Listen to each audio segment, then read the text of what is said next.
Vous saignez pour payer vos impôts? L'élite européenne les flambe dans des projets si stupides qu'ils en deviennent criminels. Bienvenue dans le musée des horreurs financières. Préparez-vous à hurler. Le numéro 1 de cette liste a coûté 1 milliard d'euros pour 0 passagers. Investissement 10, l'aéroport de Beja. Direction le Portugal, un pays qui a souvent flirté avec la faillite, mais qui trouve quand même 33 millions d'euros pour financer une hallucination logistique. L'idée de départ? Désengorger l'aéroport de Lisbonne. La solution des bureaucrates? Construire un terminal ultramoderne au milieu de l'Alentejo, une région agricole parfaite pour l'huile d'olive, mais désastreuse pour les Boeing. Le résultat est un éléphant blanc, textbook. Le terminal a une capacité d'accueil de 1,5 million de passagers par an. La réalité? Il opère à moins de 1% de sa capacité. C'est un aéroport fantôme flambant neuf. Il y a des portiques de sécurité, des zones d'enregistrement et du personnel payé avec vos impôts qui passe ses journées à surveiller des couloirs vides où seul l'écho résonne. Certains jours, le trafic est nul, 0. Mais le détail qui rend fou, c'est la maintenance. Pour éviter que les mécanismes ne grippent, le règlement exige de les faire fonctionner. Conséquence, les tapis à bagages tournent régulièrement à vide. Ils transportent des valises invisibles de touristes imaginaires, consommant de l'électricité réelle dans un balai mécanique absurde. Les compagnies aériennes refusent d'atterrir ici, à 170 km de la capitale, sans train rapide. Beja n'est pas un aéroport. C'est un mausolée de la stupidité économique posé au milieu des champs de blé. Investissement neuf. Le pont de l'Oyapock. Nous touchons ici une corde sensible. La France. Saviez-vous que la plus longue frontière terrestre de la France n'est pas avec l'Allemagne, mais avec le Brésil? Pour célébrer cela, Paris et Brasilia ont construit un pont à haubans majestueux en Guyane. Coût de l'opération, environ 50 millions d'euros. L'ouvrage était fini. Le béton sec est prêt dès 2011. Mais croyez-le ou non, ce pont est resté fermé, barricadé, pendant si longues années. Pourquoi? Parce que l'administration française est une machine kafkaïenne. Personne n'avait pensé aux détails avant de couler le béton, assurance des véhicules, visa, douane. Résultat? Pendant 6 ans, des gendarmes armés ont monté la garde 24 heures sur 24 pour empêcher quiconque de traverser ce pont flambant neuf. C'est l'image parfaite de l'absurde. Une infrastructure vitale, gardée comme une forteresse inutile, pendant que les piroguiers locaux passaient juste en dessous en rigolant. Quand il a enfin ouvert en 2017, le ridicule a tué le mythe. Côté français, une route nationale impeccable, goudronnée, aux normes européennes. Côté brésilien, une simple piste de terre qui se transforme en bourbier infâme dès qu'il pleut. Et en Amazonie, il pleut tout le temps. Ce chef-d'œuvre d'ingénierie ne relie rien à rien. Il part d'un cul-de-sac administratif français pour finir dans la boue brésilienne. Le trafic y est anémique. C'est un monument à l'ego diplomatique qui sert aujourd'hui principalement de perchoir de luxe pour les oiseaux tropicaux. Investissement 8. La Cité de la Culture de Galice. L'Espagne a transformé le gaspillage des fonds européens en discipline olympique. Direction Saint-Jacques-de-Compostelle. Jaloux du succès de Bilbao, les politiciens locaux voulaient leur propre monument. Ils ont donc lancé la Cité de la Culture, un projet pharaonique au sommet du mont Gaias. Budget initial, 108 millions d'euros. Mais comme toujours, le rêve a viré au cauchemar budgétaire. La complexité architecturale et les délires de grandeur ont fait exploser la facture. Le coût final a atteint le montant astronomique de 400 millions d'euros. Et pour ce prix, le projet n'est même pas fini. En 2013, frappé par la crise, Le gouvernement a tout stoppé. Sur les 6 bâtiments prévus, seuls 2 sont achevés. Les autres sont des carcasses vides ou de simples trous dans le sol. Aujourd'hui, c'est un mausolée postmoderne balayé par les vents. Un complexe immense, froid, qui coûte une fortune en maintenance et chauffage pour des salles qui sonnent creux. L'absurdité est totale. Ils ont construit une coquille vide, sans contenu ni public. Les pèlerins viennent pour la cathédrale historique, pas pour ce délire d'architecte sur une colline excentrée. C'est l'exemple parfait de l'hybris politique. 400 millions engloutis dans la pierre, alors que le pays était à genoux. Un monument à l'ego des élus, payé par la sueur des contribuables. Investissement 7. La centrale nucléaire de Zwentendorf. Vous pensez que l'Autriche est un pays rigoureux? Détrompez-vous. Ils ont réussi l'exploit de construire l'objet le plus inutile de cette liste. Une centrale nucléaire à 1 milliard d'euros qui n'a jamais produit un seul watt. Dans les années 70, le chantier est lancé à Zwentendorf. Tout est fait dans les règles de l'art par Siemens. La centrale est terminée. Le combustible nucléaire est acheté. Les techniciens sont formés. Il ne reste qu'à appuyer sur le bouton pour alimenter 1,8 million de foyers.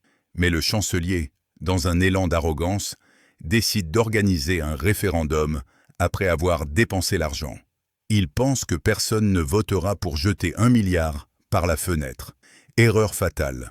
Le 5 novembre 1978, le non l'emporte à 50,5%. Résultat, la loi interdit l'allumage. Une centrale neuve, parfaite, payée intégralement, devient instantanément une ruine. Aujourd'hui, c'est le musée le plus cher du monde. On peut visiter le cœur du réacteur en jeans, car il n'a jamais été irradié. Comble de l'ironie, le site sert aujourd'hui de support pour des panneaux solaires. C'est la définition absolue du gaspillage politique. 1 milliard flambé pour un pari électoral raté. Vous pensiez que c'était le sommet de la bêtise? Attendez, nous quittons l'incompétence technique pour entrer dans la corruption systémique et la géopolitique suicidaire. La suite n'est plus une erreur, c'est un crime financier. Investissement 6. L'autoroute du Monténégro. Si vous cherchez la définition exacte d'un piège de la dette, regardez le Monténégro. Ce petit candidat à l'UE a signé un pacte avec le diable chinois pour construire une autoroute. Le coût? Tenez-vous bien. 1 milliard de dollars pour seulement 41 km. Cela fait 24 millions le kilomètre. C'est l'une des routes les plus chères de l'histoire, négociée avec un amateurisme terrifiant. Le contrat contenait une clause suicide. Si le pays ne peut pas rembourser, la Chine a le droit de saisir des terres souveraines monténégrines. Ils ont littéralement hypothéqué leur territoire pour du bitume. Résultat, la dette publique a explosé, menaçant le pays de faillite totale. Mais le plus absurde, c'est la réalité physique du projet. On l'appelle l'autoroute vers nulle part. Après avoir brûlé 1 milliard, la route s'arrête brutalement au milieu des montagnes, dans un champ de boue. Elle n'est pas finie. Il n'y a plus d'argent. Le Monténégro a dû ramper devant l'Union européenne pour demander de l'aide afin de rembourser Pékin. Vos impôts servent donc indirectement à sauver ce désastre géopolitique. Des politiciens ont vendu l'avenir de leurs enfants pour 40 km d'asphalte qui débouche sur un cul-de-sac. Investissement 5. Le projet MOSE à Venise. Venise s'enfonce et pour la sauver, l'Italie a imaginé MOSE, un système de 78 digues mobiles. Une prouesse d'ingénierie sur le papier, devenu le symbole mondial de la corruption dans la réalité. Le budget initial était de 1,6 milliard d'euros. La facture finale?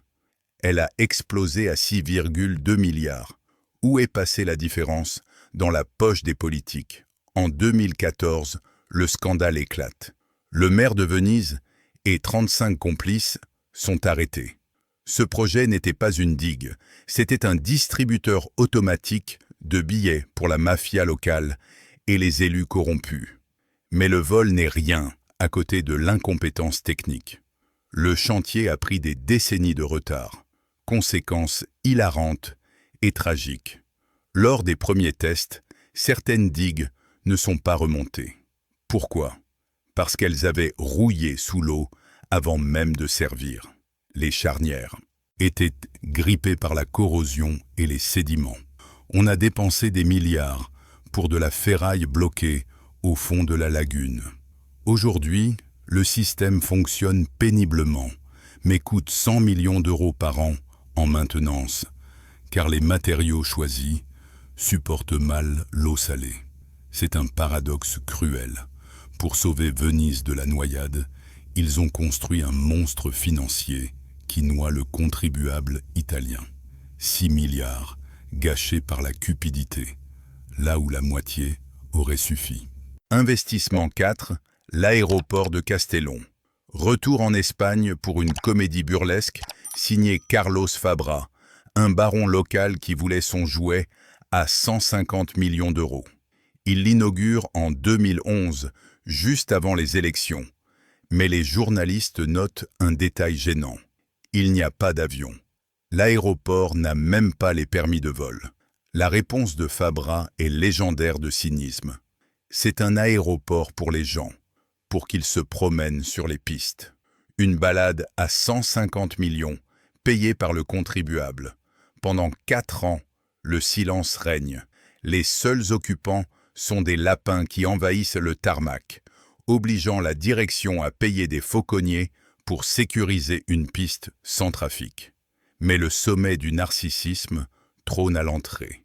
Une statue de 24 mètres de haut, coûtant 300 000 €, qui ressemble étrangement à Fabra lui-même. Un monument à sa propre gloire qui contemple le néant. L'épilogue. Fabra a fini en prison pour fraude fiscale. L'aéroport survit aujourd'hui sous perfusion. C'est l'image définitive de la corruption.